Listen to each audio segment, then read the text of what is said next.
The interloper has not returned. Dee and Daniel is safe for now. It's all thanks to our brave patrons, but especially Hedwig and Carlo. Be vigilant.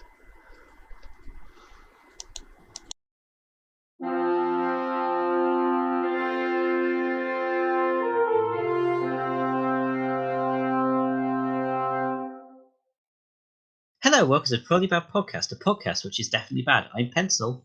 I'm Paper, and we have another guest by popular request. Is that one person or two people? That's a secret. But you were requested. Would you like to introduce yourself? Yes, hi, I'm Rutskarn, Adam Rutskarn to Camp. I am on the Spoiler Warning show. I create RPG content for Patreon. Currently, I am working on finishing up the game Deniable Assets. That is much more impressive than our credentials. That's all right. I mean, that's the thing about the internet is it's democratic. You can toil away doing one dumb thing for like 20 years, and then somebody like has one good 5-second on TikTok, and hey. So yeah, in lieu of our TikTok stardom, which I assume is forthcoming. Yeah, we can only hope. Today's Probably Bad RPG idea is invite people around to play Pathfinder. Once there, have them roleplay being workers of the Mapping Ordnance Survey. Seem confused when they raise objections. I'm of the opinion that there are not many bad RPG ideas, and I don't think this is one. I think that this has a gem of genius in it. Like, there's definitely some kind of urban fantasy. You're going around exploring these places, and then some supernatural thing or alien technology is there. It's maybe undermined by the fact that it's the planning ordnance thing, so it's likely just fields. So you do need to contrive a reason for why there's a vampire in each random field that you're investigating. I mean, I can see it working quite well as a cover for like a Monster of the Week party. Where it's just like, oh yeah, we're just mapping the location of this old church. Maybe drawing some pictures if we've got like there's also a buildings archaeologist in the party. We're definitely not dealing with undead underneath the church. We're just mapping it. Yeah, I think it works to cover also for a generic fantasy party the exact same way. We're just mapping the Lich King's dungeon. We're not going to assassinate him. We're just checking what's in there. Right. I mean, maybe you dealt in safety. You know, you've got this giant ballroom full of like kind of dark, occluded, very sharp objects lying around. You know, there's a skeleton, which to me is a sign that perhaps that some of these standards could be raised. Some accommodations could be made to guests. Currently, there's no safety railing preventing people from stepping on the assembly of garrots and buzzsaws. So, just really bring things up to the modern age. It's been 400 years. Preserve the historical significance of the area, but also just make sure that everything is up to modern standards. Yeah, I'm not a paladin. I'm just a health and safety inspector who's 7 foot tall and wearing glowing golden armor. Which isn't that just the fantasy version of a high-vis vest? Yeah. If you think about it. I'm absolutely playing this character at some point, by the way. I like that every paladin. Every episode of this we do, it does end with Paper developing a new character. I have a problem. So much, yeah. So little time, so many characters one needs to play. We need to do just like an RPG where there's a whole party, but every member of the party is one of Paper's characters. I would love that. I could DM it and just torture all of my OCs. Paper is. You need to affect a different like voice or intonation for each different character that you play, and then do the whole thing as though you are the GM and a bunch of separate players, as though you've cloned yourself. Yeah, I can see. This seems like a perfectly reasonable RPG idea, which is one of the many rejected titles for our podcast. Yeah, I mean, maybe it's like 10, 15 hour long, like 3 hour long sessions recorded and posted on the internet. Yeah, I mean, like, you won't have to worry about scheduling issues because, like, it's just you. And I have nothing to do because all the museums are closed. Oh boy, that isn't that the problem. Yeah, I Yeah, feel like the thing I'm qualified to do is work in museums, and they're all closed until at least May. So I'm just here. Oh no, I'm sorry. But yeah, going back to the idea. So go back to the idea. I mean, the cover thing is very fun, but also just them actually being mapping people, either in a kind of the end of the world kind of type game, where it's just like you're just going about your day and then things happen to you, or like there is a legitimate fantasy reason that you need to be doing these maps and just discovering the world, the beautiful world that your DM has built along the way. Because like Ordnance Survey maps were developed because Britain, and specifically England, was being attacked a lot, and they went, okay, where are the weak points? Where do we put the guns? All of this stuff. Like, that is a legit, like, high fantasy reason to be making maps. Right. I mean, that's the thing about Dungeons and Dragons type and Pathfinder, I suppose, is the best fight system. Like that kind of that whole family of games is generally they have very strict limitations on how far a projectile can go magically and on what the area it affects. So if you think about it, there's no less reason for a fantasy setting with fireballs to need to have an ordnance map than there is for like a post like 16th century setting where artillery is used for defense. Yeah, I really like the concept of people like, acknowledging in universe like very strict mathematical rules for how far fireballs can go. And using like it's sort of like the gelatinous cube of like a world that builds its tactics around the fact that all combat is happening on a series of 5x5 squares. Yeah, you can have players meet like the grenadiers who are up there in the towers, just loose wizards, like growing their beards long outside of regulations, wearing their kind of their pristine robes kind of skewed and halfway on, just like smoking their thin cigarettes, staring off in the horizon, like, oh, what took you so long? Get that ridge mapped out there. There's gonna be things crawling with enemy wizards before the sun's down. I can tell you that much for free. I want to suggest an idea to you. Ordnance Survey architects. So you're also building. So essentially, this is a tower defense Pathfinder game. Yeah, but also like on the inside, like we need to design this throne room for like maximum. Imposition would be the wrong word, but like it needs to be maximally imposing, but also the to minimize the chance of someone in the crowd magically assassinating the king. Right. You essentially have to like. So yeah, if you like, there could be a scenario where we're building a new like. Oh, see, if you have players who are extremely interested in tactics and extremely interested in like this kind of nitty gritty stuff, which I could find you a group like this that would be into this. Just have the premise be like it's a sort of thing where like the insanely privileged emperor wants to build like a winter city in a warmer part of the empire where like he and his retinue can go and party it up, but also where there's like, but also wants all of the infrastructure. This is an insane folly, but we need you to develop it because we're pretty sure someone's going to try to kill him. And we need you to plan a city that is proof against every possible method of like magical, mundane assassination, including wizardry. It's fantasy Sim City. Yeah, it's like the ideal game for kind of like, very tactical power gamer. Who's also but it's like Sim City. A fun tactical power gaming issue where it's all planning for one fight at the end of the campaign, which is like, okay, sooner or later somebody's going to take a poke at this guy. Maybe you're not even there for that fight. Maybe I just roll it and I tell you if you won or not. We've successfully removed all of the actual combat, and now it's just planning for the encounters. I also like the idea of role-playing the Emperor as being especially officious and demanding, and maybe dismissive. Maybe an insult here, a humiliation there. So the players halfway through are like, "What if we went the other way on this?"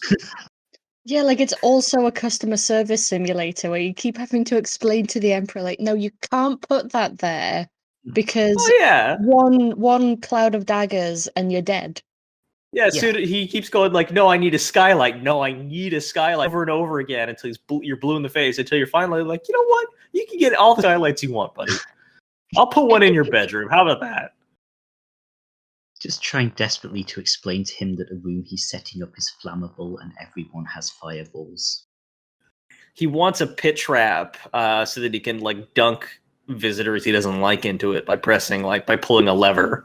And you're trying to explain to him that he's going to have to walk across this pit trap every day to get to his throne because of the Tenochtitlan style causeway you've built him. And he's just like, "What? It's fine. It's just don't build it so that it opens accidentally." And you're like, "Okay." There's no such thing as wear and tear, right? It'll be fine. Yeah, no. I really like the sort of implied follow up to this of you, the heroes, break into the villains' dungeon and they've just been killed by their own traps because they filled their dungeon with pit traps and spikefalls. I'm a firm believer in surprises. Yeah. I have done that as a very early campaign encounter before, where it's just like you're fighting the skeleton of this minor boss because they fucked up. Oh yeah, absolutely. Or I mean, really, when it comes to dungeons, you can get a lot of mileage. In fact, I have not yet reached the end of the track in terms of playing them with the assumption that this is an organic space that has simply existed for anywhere in a year to 1,000 years before the players showed up. Mm. Anything from there's currently an adventuring party there who's not happy about the fact that there's someone else pressing a claim on their stake, to the tomb is on the land of a noble who's going to show up as soon as you come out, present proof of ownership, and demand all of the treasure that you are illegally removing from his property. Yeah, because dungeons are one of those, in the D&D sense, are one of those tropes that just don't really make sense. I wrote an entire novel around it once, actually. Yeah. Yeah, I think honestly one of the best things in terms of my understanding of D&D dungeons, I hate to say it, but is the first Dungeons and Dragons movie. Where they're forced to go you should never through say this it. You should always say death it. trap puzzle in order to prove their worth to, I think it's Richard O'Brien. Not the character he's playing, just to Richard O'Brien. I mean, the character is very Richard O'Brien, to be fair. I think that there is a tribe of perhaps 6 people on the planet who could name more than 2 characters from the Dungeons and Dragons film, and I think that tribe does not include anyone who worked on it. You think Jeremy Irons, if you quarter Jeremy Irons, he's gonna be let's see, who was in that movie? Who are the characters in that movie? There was Bilbo, Thumberling, Arya Stark. No, I don't remember. So what you're saying? I'll be honest, I'm not sure what movie you're talking about. Was I in it? So what you're saying is we need to get Jeremy Irons as a guest on this show. If you got Jeremy Irons as a guest on this show and called his bluff with regards to remember literally anything about that movie, I would watch that show. I would this get episode where we kidnapped Jeremy Irons and forced him to recount the plot of the first Dungeons and Dragons movie. So I think now that we've hit kidnapping, we should maybe move on to questions. All right, sounds good.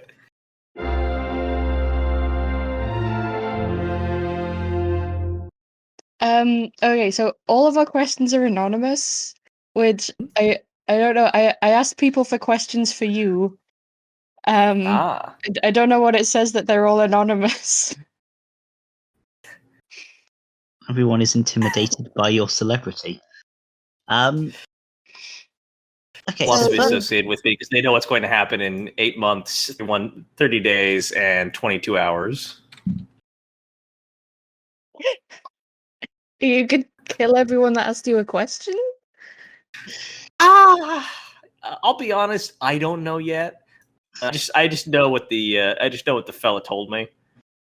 in order to avoid becoming accomplices, our first question is: what's the earliest edition of D&D you've played, and do you have any interest in going earlier? Well, I have two contradictory answers to that. One is the earliest edition of Dungeons and Dragons I've played is Chainmail. And the other is that, yeah, I would be interested in going earlier because that would mean playing like the primordial soup ad hoc games that preceded Chainmail's fantasy adaptation, which then metastasized into Dungeons and Dragons. Like stuff like I remember reading that the first like D&D thing that ever happened, even before Dave Arneson was doing his like Black Marches or something like that, was basically a Napoleonic War game that they added ad hoc. Like you're also playing the town council in addition to playing these armies, and that sounds like fun, actually. Yeah, I have played second edition Ravenloft. Yeah. The rules weren't very good, is the issue. Second to the Dragons is definitely my favorite edition of the Dungeons and Dragons Pathfinder family. Yeah. Like, yeah, you can tell how the rules sort of. I'm not going to say get better because they'll have 400 people yell in my inbox, but get sort I'll be of one of them. I'll be one of them. Yes. Well, what happens is it gets more centralized. Is that the system goes from something that is very like kind of scattered and random, and every system is developed independent of every other system to simulate every contingency of adventuring, to a unified system which uses your understanding of one mechanic to allow you to effortlessly understand dozens of other mechanics. Yeah, like it gets more coherent. Yeah, I think that that's very noble. I think that that was necessary to make the game like with the force it has become. I also think that it's not ultimately as interesting. Yeah, I mean, like, I did like going for the second thing and be like, oh, okay, that's an interesting rule. I wonder what the hell it means. See, I am very boring and I've only played 3.5 and 5th edition. Cancelled. Perfectly fine. But I remember Perfectly fine. 3.5 being like, part of this is probably just my anxiety was somehow even worse at that point. But I remember just finding character creation in 3.5 incredibly stressful. But I've been told that 3.5 is kind of over-engineered, so I'd be kind of intrigued to go earlier just Yeah, I mean, 3.5. for comparison. No one will accuse second edition of being over-engineered in a sense of being overly polished. Yeah. Yeah, I think 3.5 edition was just there was so much of it. Yeah, I mean, we've talked before, like, use rope is not a necessary separate skill. That's certainly true, and there's third edition's got like the hex blade, the spell blade, the spell sword, the sword mage, probably others that I'm forgetting. Yeah. It's just like at some point they exhausted every possible configuration of fantasy cheese. The irony is, use sword would be a potentially useful skill in our architecture game we were suggesting earlier. Right. I think that the important thing about the Pathfinder game is that they are playing experts. Yeah. So maybe you just add a new skill, use sword. I feel like that game would be mostly like social skills, social stats that you would need. I'm going to say persuasion and intimidation. I'm going to say you have to roll individually for each, like, rock, like brick you put in, and so have you. Okay, yeah. Well, I think that will do wonders to pad out the slow moments. Yeah. If I haven't planned anything for this session, you just roll to lay brick 800 times. I don't prepare anything for any session. Let me actually say, preparing for sessions is overrated. I'm just saying. What you do is you walk in, you just say architecture, and then you start demanding people roll. We got time for a brief tangent? Sure. Yeah. Our podcast is entirely tangents. I was listening to a few episodes of your backlog repair, and one of them was the premise was of the game. I think was you have an anonymous, like you have the players that have amnesia and the GM has amnesia. Yeah. So because it has been my blessing and curse to run every stupid game in every stupid context, I have run that scenario, and I wanted to give you a report on how that went. Okay. Okay.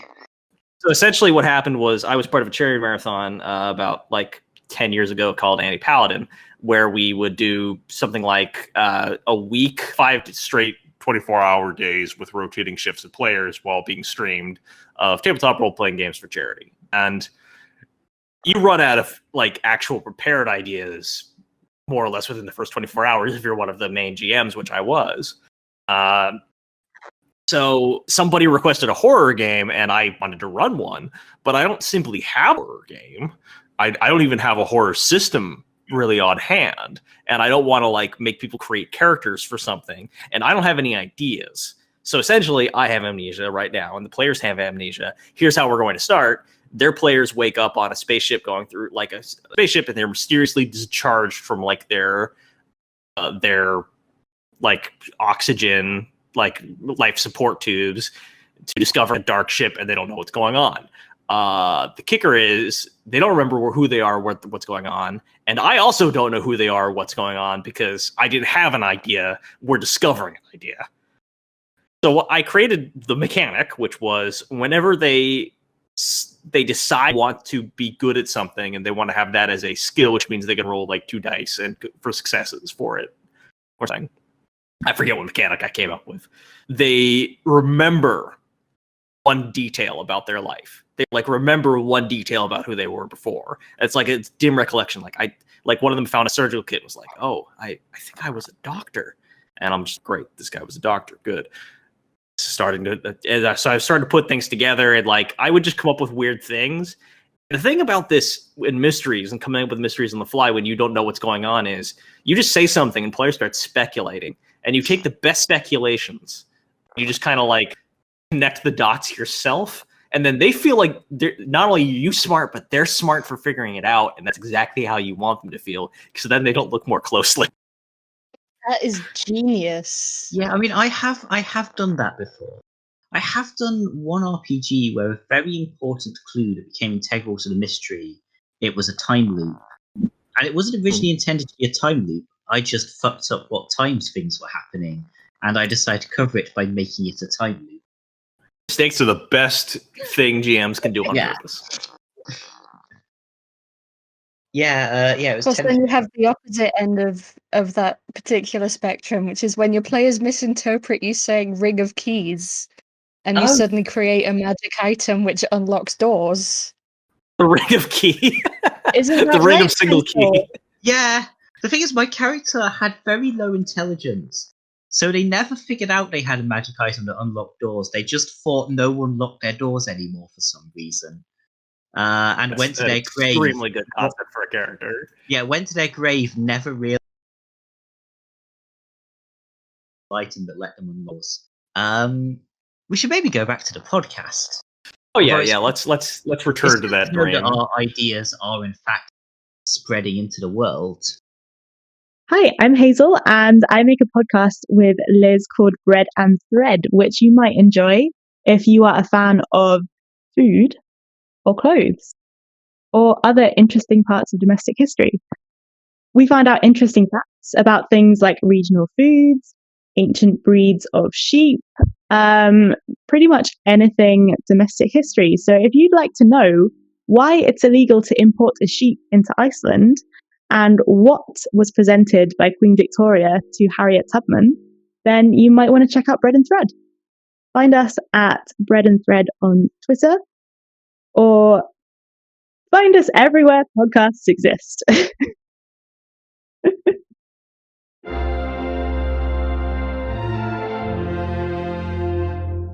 Yeah, let's have another question. Thoughts on pre-gen versus player-made characters for first-timers?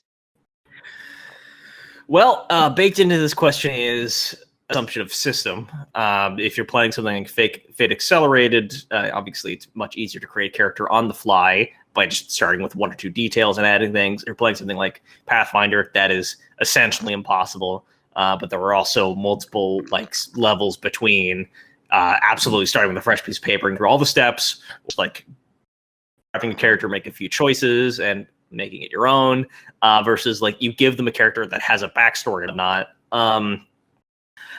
And then there, of course, you could also for first timers play some endurance where their first character is 1 name and 2 sentences, and then it doesn't matter.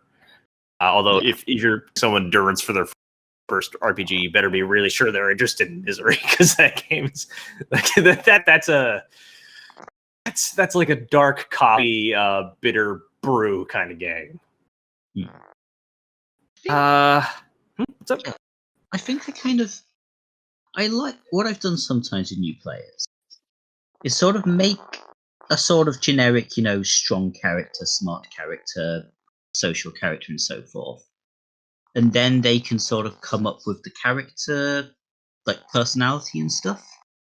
Yeah. Because a lot of people I know are, I'm going to say drama nerds, and are very happy to come up with characters and personalities, but it's often the rules, like especially more complex games. Mm. So I feel that's a good solution. That's pretty much the answer, though, isn't it? I mean, what the answer to this question depends entirely on, like, there is no first timer. There's someone's first time playing tabletop role-playing games in which the character that they've made up, that they've written the backstory for, which they love already, just having never played them. They've never actually had rules to go with that before. That's just something that they've done online with their friends. Yeah. And then there's first timers in the sense of they remember seeing Lord of the Rings once on an airplane, and they played Monopoly a lot in high school, but otherwise they have no idea what's going on. And essentially what I try to do is give players something interesting, something which is cool, but something which does not overwhelm or paralyze them. And that is very much a case-by-case thing. Yeah, I mean, I've definitely run sessions for first time, like people who, again, have a varying level of familiarity with the whole concept of like TTRPGs, where like some of the characters were I made them, some of them the players made them, and some of them it was like, well, I will give you this, this, and this, and then you go from there.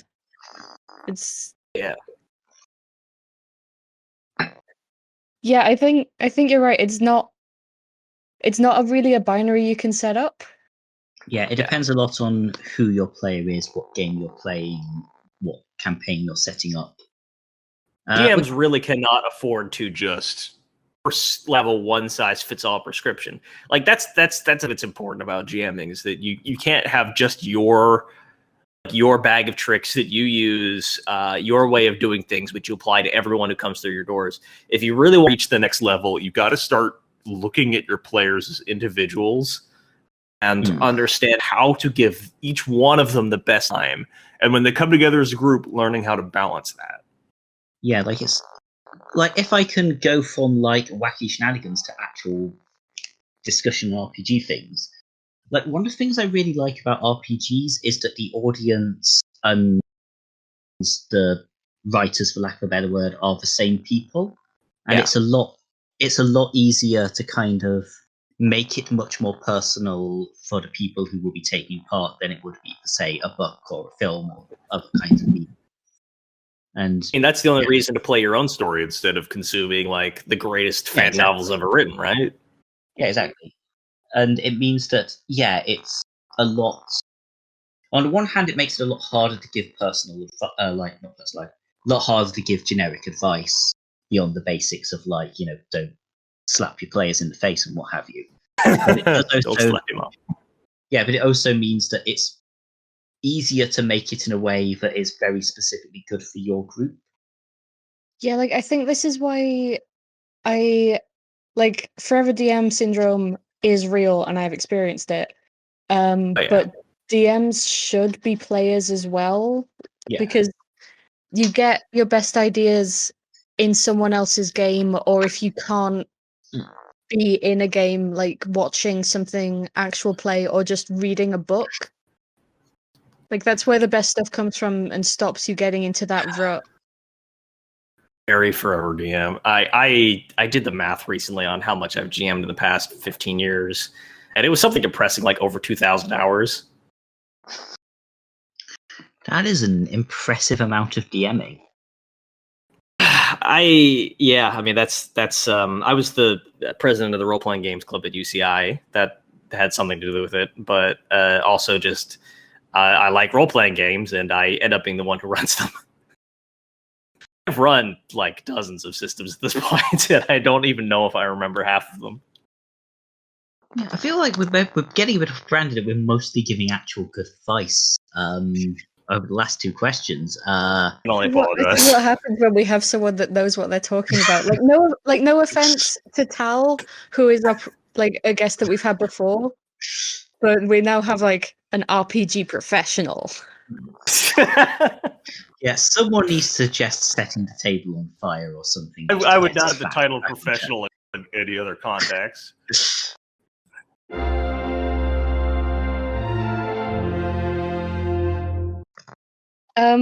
So yeah, one more question is, what's your favorite part of world building?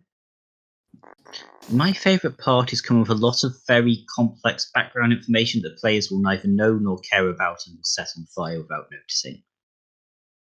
Right. I mean, And then, this like, is why I have a separate Tumblr just for my D&D setting.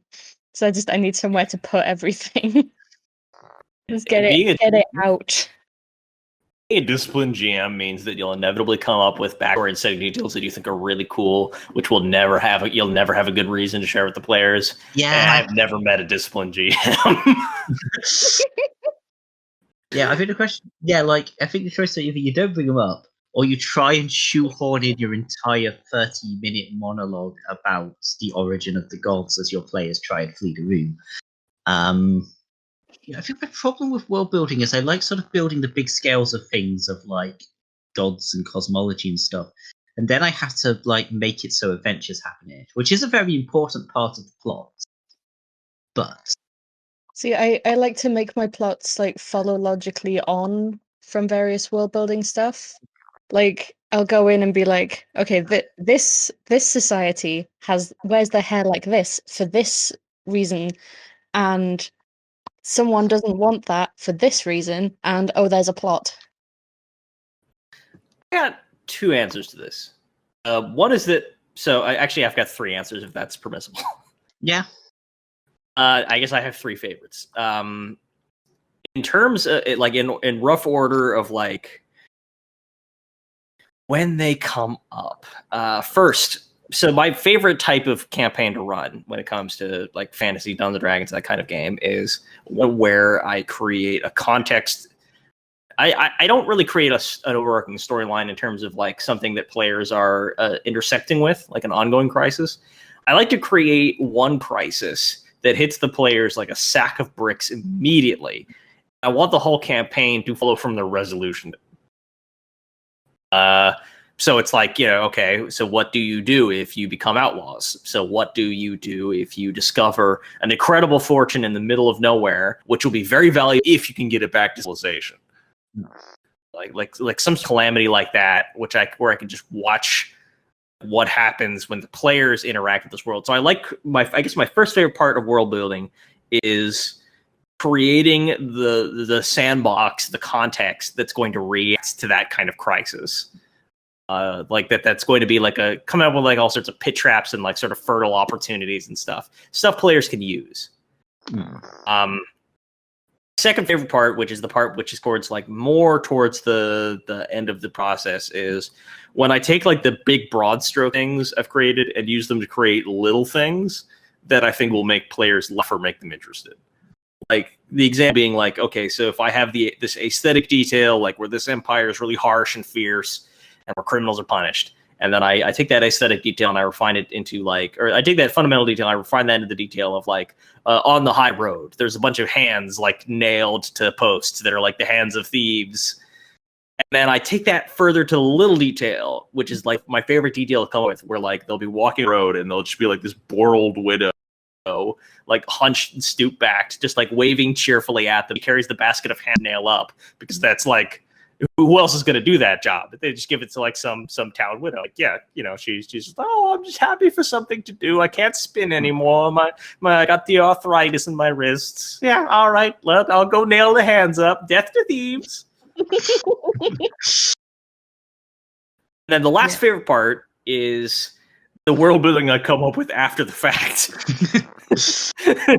Either during a session or after, like between sessions, to expand upon a detail that players thought was interesting.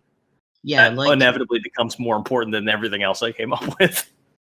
Yeah, to give a more serious answer than my original one, like I don't do a lot of world building I do general world building of what exists in the world, and then I do improvise quite a lot of it just based on where the players go. And I like that idea of a world that sort of slowly develops. Like, okay, we're going to go over there, and okay, there's a city there, and then the city is just slowly given a name and personality and so forth.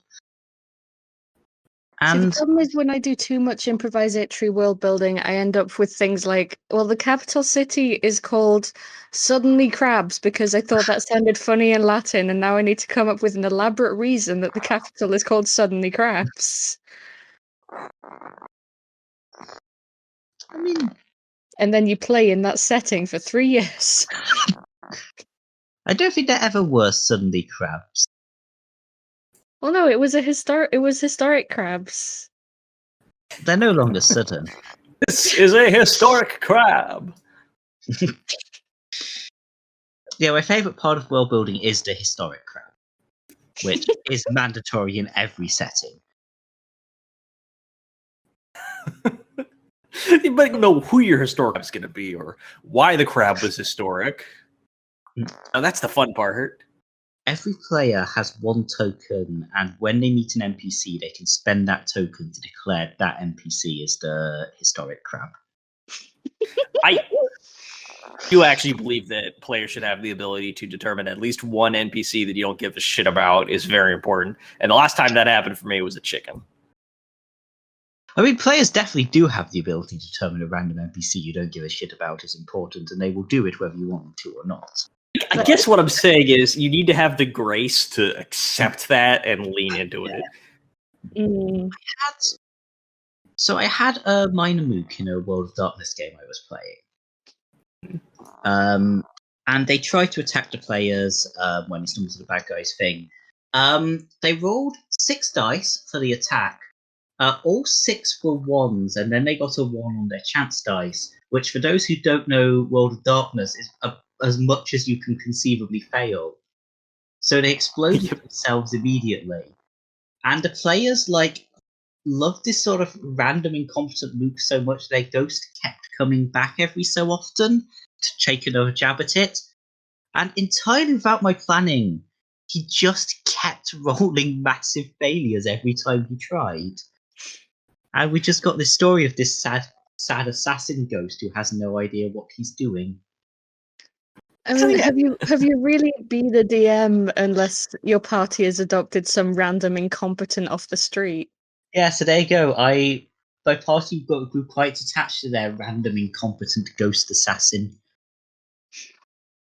I won't go too much into the story, but ended up with a very, very, very minor NPC campaign that I'm currently running. At some point, acquired the nickname Hometown Buffet Dog, and at that point, you can't. At that point, the character has to be important because that people love that nickname. You guys, I assume, don't have the Hometown Buffet.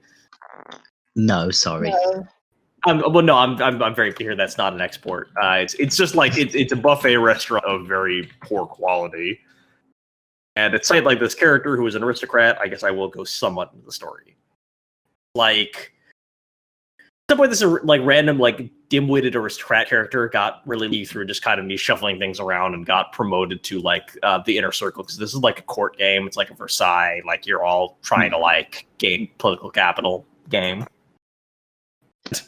I just said, yeah, he kind of got lucky. I mean, and everybody knows he got lucky. It's like a dog who found his way into a hometown buffet, and you just come in and find like the whole place is a huge mess, and he's just like really bloated.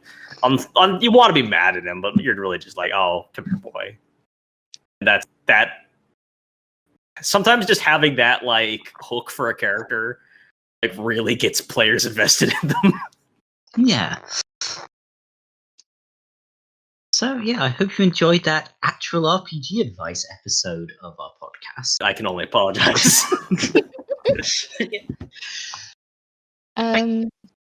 Sorry. Okay, no talking apparently. Yeah. Yeah, thank you for being a guest. Here, thanks for having me. Work? Yeah. If you have a question or a complaint, I guess, about good advice, you can send it to us on Tumblr or email probablybadpodcast@gmail.com. If you want homebrew and bonus episodes, which April's one's going to be something, you can go to patreon.com/probablybadrpgideas. I assume you have something to plug, Rutskarn? Well, awkwardly, okay. You can follow me at Rutskarn. That's RUTSKARN. No, it doesn't mean anything. And I would really like to plug Deniable Assets, but it's not on DriveThruRPG yet. So I essentially be saying, please look for a game called Deniable Assets in a few months. It's a cyberpunk villain role-playing game where every character meets a bad ending because they're cyberpunk villains and who wants to have happy endings. If you have any complaints about this that I've said here or any like niggles with my RPG theory, you can reach me at CAMPSTER on Twitter.com. Oh, and I guess if you're going to a convention or something, people have had some good times with the unofficial Highlander 2 The Quickening role-playing game, which I am the author of and which is available on my website, chocolatehammer.org. Good. Yes. Sorry, my brain stopped working there. It might be because you just heard the words Highlander 2 unofficial role-playing. That is very possible. It's the only rule of it is that the players cannot have actually seen the film Highlander 2 The Quickening. Yeah, I feel like it would be a good film to have sort of guess which of these are actual plot points and which ones I'm making up. But we're not far off. But we should end the podcast first. Yes. We have new merch on Redbubble. We are probably bad on Redbubble. I forgot to plug this last time. We have new merch. So give us some money, please. As I said, I'm unemployed until at least May, realistically. Our new advertising campaign of just begging. So yeah, thank you for listening, and remember to have a probably bad day. And remember to have a probably bad day. Have a probably bad day. Was I all supposed to do it?